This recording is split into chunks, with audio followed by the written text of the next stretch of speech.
Good morning student, I am Miss Subhi from Premchand Memorial Public School. So student, today we are going to read chapter number 2, that is animals and their adaptation. So student, as you know, we already discussed half of this chapter in our previous class. Today we will continue from page number 16. So please open page number 16. Very good. And the paragraph is insects. Insects have 6 legs to move, crawl, hop और walk. So students, आप सभी ने insect देखा होगा, अपने आसपास देखा है या नहीं देखा है? जिस इंसेक्ट्स के पास कितने लेग होते हैं? 6 लेग, जिससे वो क्या कर सकते हैं? चल फिर सकते हैं और रेंग सकते हैं. Insects like grasshoppers have strong hard legs to hop about. Beetles and ants crawl with their 6 legs. So students, insects like grass hoppers. Grass hopper आपने देखा होगा, जिसे हिंदी में टिड्डा भी बोलते हैं, ग्रीन कलर का होता है, वो कूद कूद के चलता है. सो स्टूडेंट, वो ऐसे कैसे कर पाता है? बिकॉज जो उनके लेग्स हैं वो क्या है? हार्ड है. Beetles and ants crawl with their 6 legs. जो बीटल और आंट्स होते हैं वो क्या करते हैं? वो अपने 6 लेग से क्रोल करते हैं. Next is some insects like butterflies, honey bees, mosquitoes, dragon flies and lady birds can fly easily. Butterflies आपने आसपास देखा होगा, हनी बीज, मधुमक्खी, मॉस्किटोज, मच्छर, ये सब बहुत इजीली फ्लाई कर सकते हैं. The body of the most of the flying insects have a hollow space filled with air. They also have a pair of wings. So student, जितने भी इंसेक्ट जो फ्लाई कर सकते हैं, दैट मीन जो उड़ सकते हैं, जो उनकी बॉडी का स्ट्रक्चर होता है वो काफी लाइट होता है, जिसमें हवा भरी होती है, जिसकी वजह से वो इजिली फ्लाई कर सकते हैं. उनके पास विंग्स भी होते हैं जिससे वो और इजिली उड़ सकते हैं. Okay student, hope you understand. Next is reptiles, lizards, crocodiles, turtles and tortoise are reptiles. Lizards, crocodiles, turtles and tortoise क्या है? ये रेप्टाइल्स है. They have a dry scaly skin and lay soft shield eggs on land. Though they have limbs, they crawl. So students, जो reptiles होते हैं उनके पास एक सूखी सी पपड़ेदार स्किन होती है और ये जमीन पर नरम खोल के अंडे देते हैं.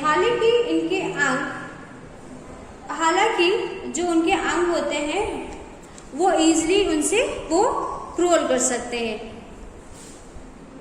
So student, reptiles, lizards, crocodiles, turtles and tortoise are reptiles. Lizards, crocodiles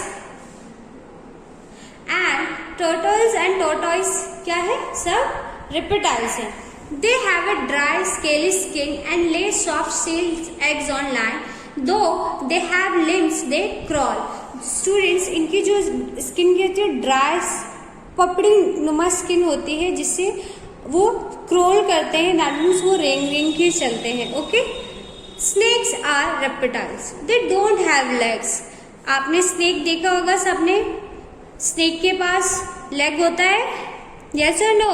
नहीं होता. दे हैव स्केल्स और plates on the undersides of their body. उनके पास क्या होता है? स्केल्स और प्लेट्स अंडर साइड. उनकी बॉडी के अंदर स्केल और प्लेट्स होते हैं. These plates are attach to their ribs. जो ये प्लेट्स होते हैं वो किससे अटैच होते हैं? रिब से. रिब कहाँ होती है? हमारी बैक साइड जो बोन है हमारी, उसे क्या बोलते हैं? रिब. वो उससे उनके अटैच होती है. व्हेन स्नेक मूव, जब सांप मूव करता है, these plates act like feet and the ribs act like legs. जब स्नेक ऐसे, आपने देखा होगा ना, वो ऐसे मूव करता है तो जो उसकी प्लेट्स होती है वो किसके जैसा एक्ट करती है? फीट के जैसा एक्ट करती है. और जो रिब होती है वो लेग्स के जैसा एक्ट करती है, जिससे स्नेक इजिली क्या कर सकता है? मूव कर सकता है. Besides plates, they have strong muscles and a flexible backbone which help them to move forward. जो प्लेट्स होती है, जो उनके जो मसल्स होते हैं वो कैसे होते हैं? स्ट्रांग होते हैं. और फ्लेक्सिबल बैकबोन होने की वजह से वो इजीली मूव कर पाते हैं. जो उनका बैकबोन होता है वो बहुत ही फ्लेक्सिबल होते हैं, जिसकी वजह से आपने देखा होगा सांप बहुत तेज मूव करता है. देखा है या नहीं देखा आप लोगों ने? बहुत तेज मूव करता है, जिससे वो इजीली एक जगह से दूसरी जगह बहुत ही फास्ट मूव कर सकते हैं। Next is feeding habits in animals. We know that animals need food to live. आपको जैसे कि पता ही है कि एनिमल्स को जीवित रहने के लिए क्या करना होगा, फूड खाना पड़ेगा, जैसे हमें भी खाना पड़ता है, सेम एनिमल्स को भी करना पड़ता है। Okay student, so student next is feeding habits in animals. We know that animals need food to live. So students, animals को जीवित रहने के लिए क्या करना होगा, फूड खाना होगा, जैसे कि हम भी फूड खाते हैं। Different animals have different feeding habits. हर जानवर का अपना अलग खाने का वे है, हर जानवर का अपना एक अलग हैबिट्स है खाने को लेके। They do not buy food. आपको पता है एनिमल्स तो खाना खरीद नहीं सकते, खरीद सकते हैं या नहीं? आपने कभी देखा है किसी शॉप पे एनिमल्स को जाके चीजें खरीदते हुए? नहीं ना। तो they don't buy food, they depend on plants and other animals. वो किस पे डिपेंड है? प्लांट्स पे और दूसरे एनिमल्स पे वो डिपेंड करते हैं। Some animals eat plants and some eat flesh of other animals. Some animals क्या होते हैं जो प्लांट्स खाते हैं, बट सम एनिमल्स जो दूसरे जानवर को खाते हैं, लाइक आप देखते होंगे बकरी, गाय, भैंस, ये सब प्लांट्स खाते हैं, बट टाइगर, लायन ये क्या खाते हैं? दूसरे एनिमल्स को। Their mouth parts are swept off the type of food they eat. जो उनकी माउथ से वो उस तरीके से स्ट्रक्चर होते हैं कि जिस तरीके का वो फूड खाते हैं, जो उनके टीथ है, जो उनका माउथ का स्ट्रक्चर है, वो उसी तरीके से बना हुआ होता है। First is herbivorous like sheep, cows, goats and giraffes have sharp front teeth for biting and strong bone teeth for chewing the eat green plants.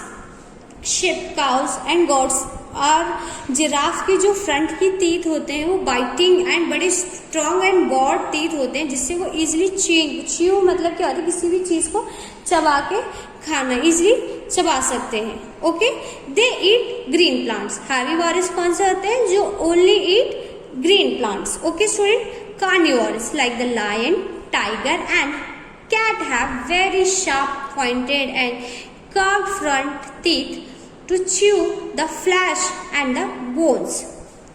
जो student lion, tiger and cat होते हैं, उनके जो टीथ है वो बहुत sharp होते हैं, बहुत तेज होते हैं, बहुत ही कर्व्ड होते हैं, जिससे वो किसी भी चीज को आराम से नोच के खा सकते हैं।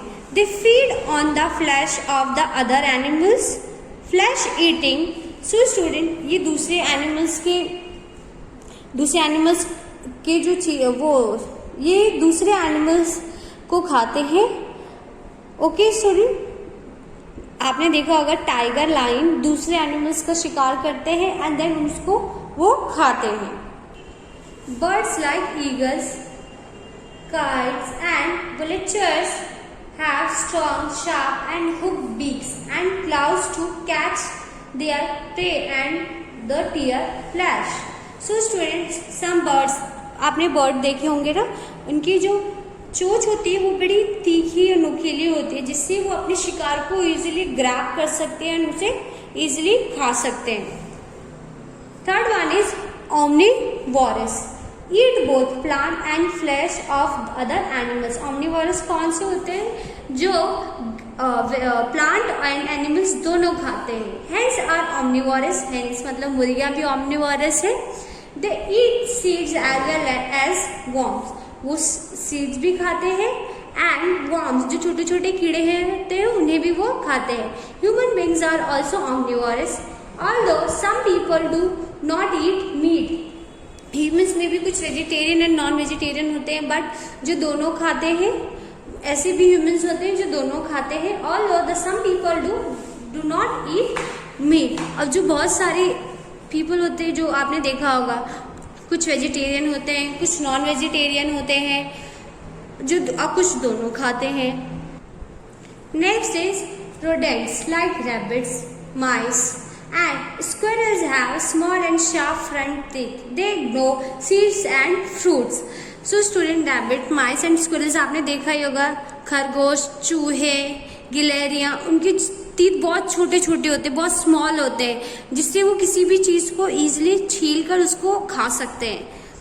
Next is migration, the mass movement of some birds and animals over thousand of miles to avoid harsh winter is called migration. So student, कई बर्ड्स होती हैं जिन्हें विंटर नहीं पसंद, तो जिस जगह पे वो होती है, जब वहाँ विंटर आने वाला होता है तो वो वहाँ से उड़ के कहीं और बहुत दूर दूर चली जाती है, जिन्हें क्या बोलते हैं, माइग्रेशन, एक जगह से दूसरी जगह जाना। Animals migration to warmer place to find food and breeding grounds and to avoid the harsh winter conditions. अब आपको मैंने ऑलरेडी बताया, जो एनिमल्स है वो माइग्रेट क्यों होते हैं, उनको या तो वार्मर प्लेस ढूंढना होता है या फिर एक सही सा एनवायरनमेंट अपने लिए चाहिए होता है, जिसकी वजह से वो एक प्लेस से दूसरी जगह उड़ के चली जाती हैं। The Siberian cranes migrate to India, जो सिबेरियन क्रेन्स है वो कहाँ आती है, India. They fly 9,000 kilometers.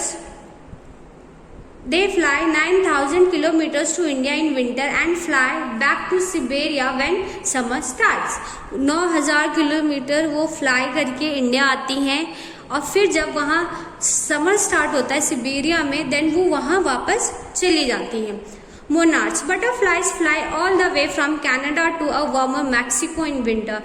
Butterflies, monarch जो बटरफ्लाई है वो कनाडा से उड़ के कहाँ आती है, मैक्सिको। और कब आती है, विंटर में। Some seals and whales swim from Alaska to the South Pacific to spend the winter. Some seals and जो whales होती हैं वो अलास्का से कहाँ आती है, पैसिफिक, क्यों, विंटर्स में आती है। Okay, The Arctic Tern flies 7,000 kilometers. The Arctic flies 17,000 kilometers. The Arctic Tern flies 1,700. The Arctic Tern flies 17,000 kilometers to the Antarctica during winters. Some whales migrate from the North Pole at the beginning of winters to a warmer places. Locusts are harmful destructive insects. They migrate in swarms and destroy standing crops. So students, आपने देखा होगा ना, कुछ टिड्डा the last year हमारे यहाँ enter हुए थे, जो सारे क्या करते हैं, क्रॉप्स को वेस्ट मतलब बर्बाद कर देते हैं। Hibernation, okay student, in hibernation some animals sleep through cold weather.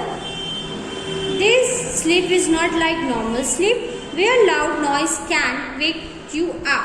So student, hibernation एक तरीके से सोने का ये तरीका होता है। इसमें कोल्ड वेदर, जब सर्दियां आती हैं तो कुछ एनिमल्स हैं जो हाइबरनेशन में चले जाते हैं, दैट मीन्स वो सो जाते हैं। और ऐसे नहीं कि आपने थोड़ा सा शोर किया वो उठ जाएंगे, नो, वो एक अलग ही तरीके का स्लीप होता है। During hibernation the animals will be moved around और touched and the animal will not know it. It appears dead. There is no movement and it takes a long time for it to wake up enough to even walk around. So students, इस hibernation में animals ऐसे सो जाते हैं जैसे कि वो alive ही नहीं, that means वो मर चुके हैं, उनके आसपास कोई भी आ जाए वो नहीं उठते। Okay student? During autumn, hibernating animals eat more food than usual and store it as fat. During autumn, जब ऑटम का सीजन आता है, जो हाइबरनेटिंग के एनिमल्स होते हैं वो इतना फूड अपने अंदर कलेक्ट कर लेते हैं फैट के रूप में कि जब वो सोए महीनों तक तो वो फैट से ही उनकी बॉडी को सब कुछ मिलता है। During hibernation the animals uses up the body fat that it has stored. Snakes, lizards, bears and squirrels are some animal that hibernate during winter. So students, मैंने जैसा आपको बताया कि वो इतना फूड अपने अंदर स्टोर कर लेते हैं जिसकी वजह से जब वो सोते हैं तो उनकी बॉडी को भूख नहीं लगती, वो उसी फैट से अपना काम करते हैं। और कौन कौन से एनिमल्स होते हैं, snake, lizard, bear, squirrels and some animals. Okay student, I hope you understood the chapter. Thank you so much. Have a nice day.